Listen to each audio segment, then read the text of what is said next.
Magandang buhay, kaibon.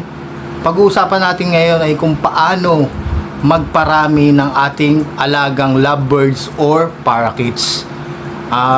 May nag-message kasi sa aking mga kaibon na newbie na tinatanong nila kung paano raw ako magparami ng parakeets or anything na lovebirds.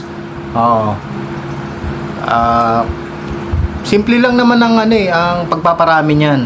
Nasa tamang oras, nasa proper diet na pagbibigay ng vitamins, naandun sa kalinisan ng lugar na hindi dapat sila na iistorbo kasi nai-stress sila pagka halimbawa may itlog na. Nai-stress yan. Kailangan yan maging secure sila kasi yung anak nila inaalagaan nila yan, sinisecure nila na hindi sila maano ng mga invader o kaya yung mga daga, pusa, yan, ayan ang mga kalaban yan. Ayan yung magbibigay ako ng mga tips na ako talaga personal kong ginagawa sa aking ibunan. Okay, magbibigay ako ng tips sa inyo, panoorin nyo pagkatapos ng introng ito.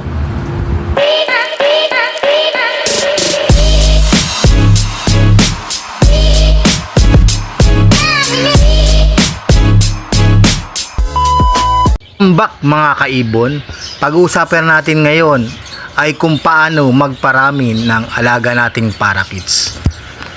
Madali lang naman magparami ng parakeets, basta sundin nyo lang yung mga ituturo ko sa inyo. Siyempre kailangan din ng oras na kailangan na bigay nyo yung panahon nyo at tamang pagpapakain at pagbibigay ng mga vitamins sa kanila. Yan. Kailangan na may oras kayo na halimbawa 7 o'clock AM papakainin nyo. Tapos sa second naman is 4 PM. Yan, dire-diretso lang yan. Kumbaga matatandaan nila yan na kung anong oras kung anong oras sila papakainin at kung anong oras sila paiinumin. Ayan, paulit-ulit lang naman natin gagawin yan. Siyempre kailangan din natin ng kalinisan dun sa area nila kasi ang kalaban yan talaga nila yung mga daga tsaka mga pusa. Yan. Tsaka ayaw rin nila yung nadidistorbo sila. Siyempre nai-stress yan pagka nadidistorbo, lalo na pag may mga itlog na yung mga alaga nating parakeets. Nai-stress yan. Kailangan nasa safe na place sila at na magandang ambience. Yan, kung sa tutuusin. Bigay tayo ng African Mix. Pangalawa, Integra 2000. Siyempre kailangan din natin ng grits. Yan, pampatibay ng mga buto nila. Yan, African. Yan po, ang African seeds. Yan, makikita nyo, mga maliliit lang yan. Yan, pipiliin nila yan kung anong kakainin. Yan, Integra 2000. Kailangan yan, pampataba. Lalo pag may mga sisiw sila. Ito po, grits. Yan, kailangan pampatibay rin ng shell nila yan.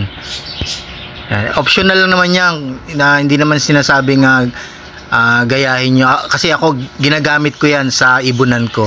Kailangan din natin ng calcium, Vitamin Pro. Kailangan natin yan sa vitamins nila. Diyan na lahat yan. Prebiotics, dextrose powder para hindi sila ma-dehydrate. Itong grits na to ay inibigay ko rin sa mga alaga kong kalapate. Optional lang naman sa lovebirds yan kung gusto nyong bigay din. Yan, maglalagay ako ng konting amount lang ng Vitamin Pro sa tubig, malinis na tubig. Yan, kasi yan ang kailangan nila. Ang pagbibigay niyang Vitamin Pro na yan, vitamins, hindi naman sabing araw-araw. Ako magbigay niyan pangatlong araw. Ito, calcium. Yan, ayan ang mga binibigay ko sa aking ibunan. Ayan pala, meron pa tayong dextrose powder at betracin. Oo. Yan ang mga ginagamit ko sa aking ibunan. Siyempre nagbibigay din ako ng mga gulay. Ang kangkong, talbos ng kamote. Yan na sila. Kumakain na sila. Takam na takam yan. Isa-isahin nila yan. Lahat sila para mabusog. Lalo na sa mga breeder nyo. Lalo na pag may mga itlog, may mga sisiw na. Kailangan hindi nawawalan ng tubig yan. Tsaka 2 beses kong pakainin yung mga breeder. Isa sa umaga, isa sa hapon. Kasi pinapakain nila yan yung mga anak nila. Pero itong mga nasa flyers lang, kahit 1 beses nyo lang pakainin. Basta sa umaga, damihan nyo lang.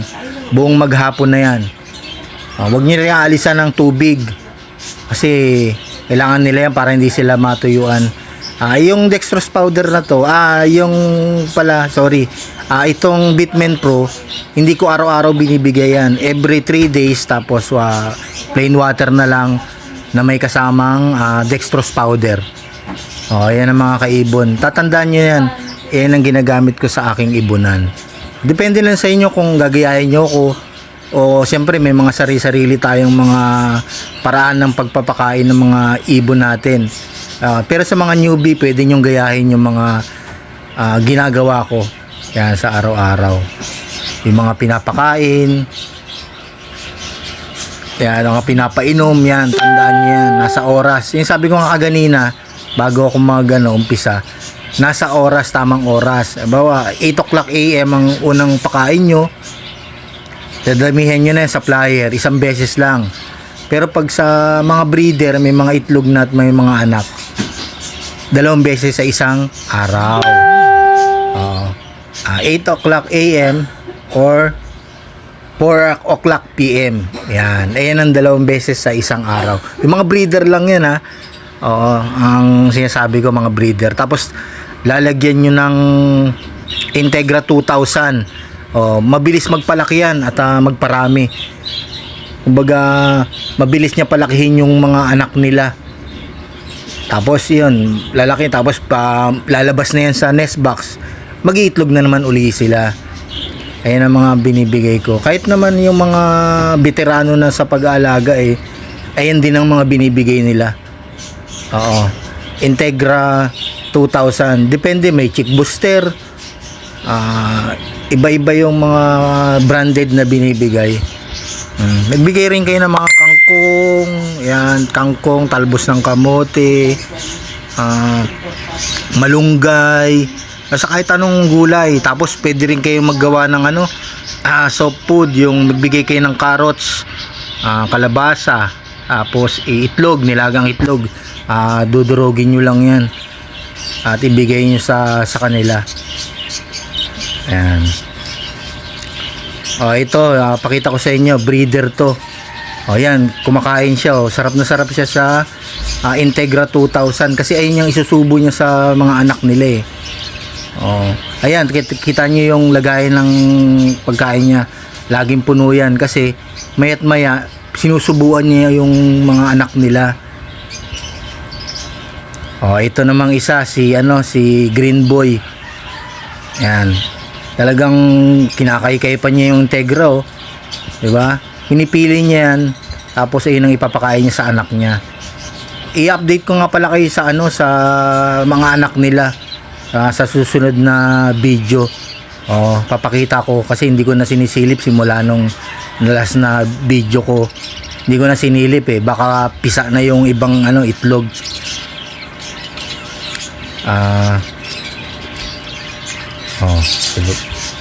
Ito na yung mga flyers pagkatapos na kumain. Natatawa ako. May dumaan daga ito na sila guys. Ang mga kaibon. Naubos yung kaninang punong-puno. Naubos nila. Diba? Mga maliliksi. Ito sila assorted yan. Kaya karamihan na mga paanak ko puro rainbow. Ayan ang karamihan, rainbow material na parakeets. Ano pa ba? Marami pa akong ituturo sa inyo Siguro sa mga susunod na video, ibibigay ko na sa inyo yung mga ibang tips naman. Baka siguro sa next na video yung uli kasi ako magdadagdag ako ng breeders.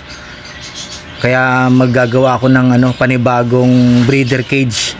Yan, may nest box, lahat na kompleto. At ipapakita ko rin sa inyo yung kung ano yung ipagpaparis ko.